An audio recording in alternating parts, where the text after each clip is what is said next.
सीताराम। भगवान राम को भगवान किसने बनाया?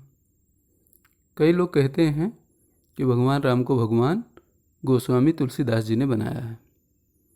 इनका कहना होता है कि वाल्मीकि रामायण और श्री रामचरितमानस में राम जी का वर्णन है, लेकिन वाल्मीकि रामायण के अनुसार तो राम जी राजकुमार हैं और गोस्वामी तुलसीदास जी ने राम जी को भगवान बना दिया। लेकिन भगवान राम को भगवान किसी ने बनाया नहीं है, वे तो भगवान हैं ही। वाल्मीकि रामायण के अनुसार भी राम जी भगवान हैं और श्री रामचरितमानस के अनुसार भी भगवान राम भगवान हैं। वाल्मीकि रामायण के अनुसार राम जी राजकुमार भी हैं, क्योंकि वे राजा दशरथ के यहाँ पुत्र के रूप में उत्पन्न हुए हैं। क्योंकि वो राजा के यहाँ उत्पन्न हुए हैं, राजा के यहाँ प्रकट हुए हैं, इसलिए उन्हें राजकुमार भी कहा जाता है। लेकिन साथ में ही वे परमात्मा हैं, ईश्वर हैं। ऐसा वाल्मीकि रामायण में कई जगहों पर लिखा हुआ है। अगर लंका कांड को देखा जाए तो लंका कांड में देवता लोग भगवान राम की स्तुति करते हुए कहते हैं कि आप तीनों लोगों के आदिकर्ता हैं, तीनों लोगों को बनाने वाले हैं, सब कुछ आपने ही निर्माण किया है। इतना ही नहीं, देवता कहते हैं कि भगवान आप सर्व स्वतंत्र पूर्ण परमात्मा हैं, सब जगह आप ही व्याप्त हो, ऐसी कौन सी जगह है जहाँ आप नहीं हो। इसी तरीके से ब्रह्मा जी भी राम जी की बहुत अद्भुत स्तुति करते हैं वाल्मीकि रामायण में ही। और इस प्रकार से राम जी पूर्ण परमात्मा है। वाल्मीकि रामायण में भी ये लिखा हुआ है। राजकुमार हैं क्योंकि राजा दशरथ के पुत्र के रूप में प्रकट हुए हैं, लेकिन साथ में ही परमात्मा है, ऐसा वाल्मीकि रामायण में स्पष्ट लिखा है। और गोस्वामी तुलसीदास जी ने भी यही लिखा है कि राम जी पूर्ण परमात्मा है। श्री रामचरितमानस के आरंभ में गोस्वामी तुलसीदास जी लिखते हैं कि पुराणों में, वेदों में, उपनिषदों में, शास्त्रों में जो लिखा है मैं वही लिख रहा हूँ, मैं कुछ अपने मन से नहीं लिख रहा हूँ।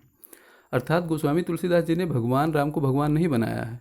भगवान राम तो भगवान हैं, लेकिन जो कलयुग के मूर्ख हैं, जो अपने को ज्ञानी समझते हैं, जो वास्तविक अज्ञानी हैं लेकिन अपने को ज्ञानी समझते हैं, वे कुछ भी बकते रहते हैं और दूसरों को गुमराह करते हैं। ऐसा कौन सा ग्रंथ है जहाँ राम जी का वर्णन नहीं है?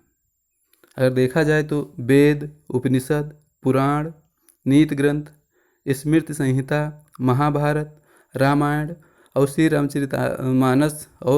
रामचरितमानस आदि में भगवान राम का वर्णन है। वेदों की बात की जाए तो वेदों की अनेक शाखाएं हैं। ऋग्वेद की 21 शाखाएं हैं, यजुर्वेद की 109 शाखाएं हैं, सामवेद की 1000 शाखाएं हैं और अथर्ववेद की 50 शाखाएं हैं। और वेदों की शाखाओं के अनेक उपनिषद हैं। इनमें से कई उपनिषद ऐसे हैं जिनमें राम जी के ब्रह्म स्वरूप का निरूपण किया गया है, राम जी के रहस्य का वर्णन किया गया है। अब उदाहरण के लिए देखा जाए तो राम रहस्योपनिषद है, मुद्रलोपनिषद है, सांडिल्योपनिषद है, महोपनिषद है।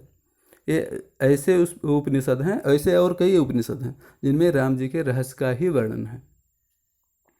इसी तरह अगर पुराणों को देखा जाए तो लगभग सभी पुराणों में, जैसे अग्नि पुराण, पद्म पुराण, स्कंद पुराण, शिव पुराण, श्रीमद्भागवत पुराण, श्री विष्णु पुराण आदि में राम जी के चरित्र और महिमा का वर्णन है। अगर पद्म पुराण, श्री स्कंद पुराण और श्री ब्रह्म पुराण को देखा जाए तो इनमें भगवान राम की कथा और महिमा का विशेष वर्णन किया गया है।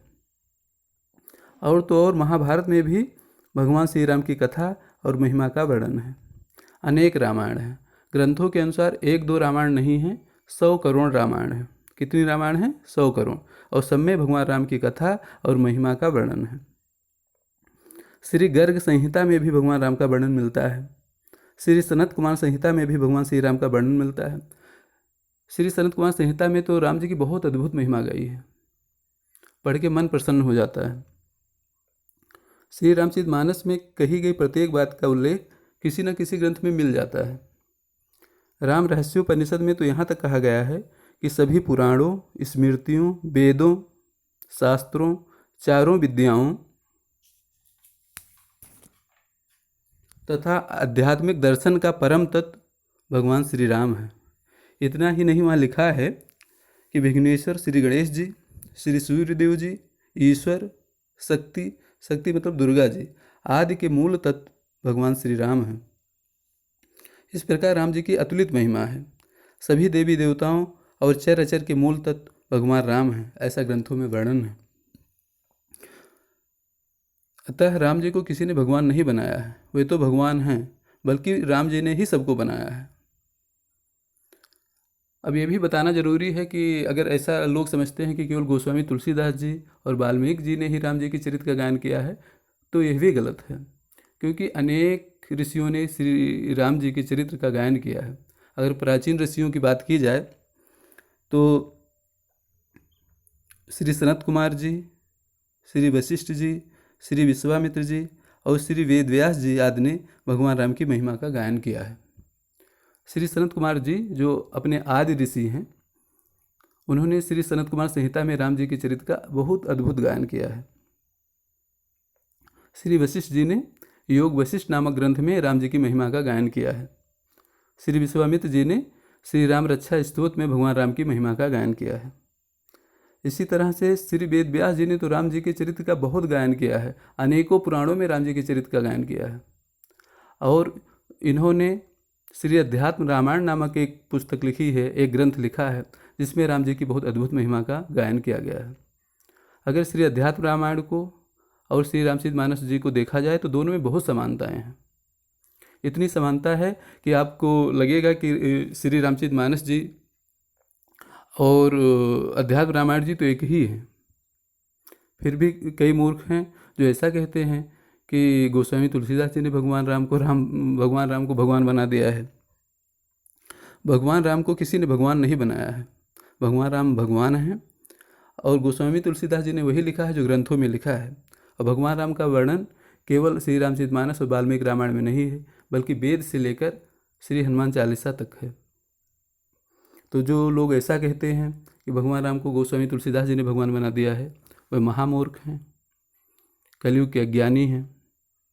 तो ऐसे किसी व्यक्ति की बात में नहीं आना चाहिए। और भगवान राम भगवान हैं, ऐसा ही सभी ग्रंथों में लिखा है।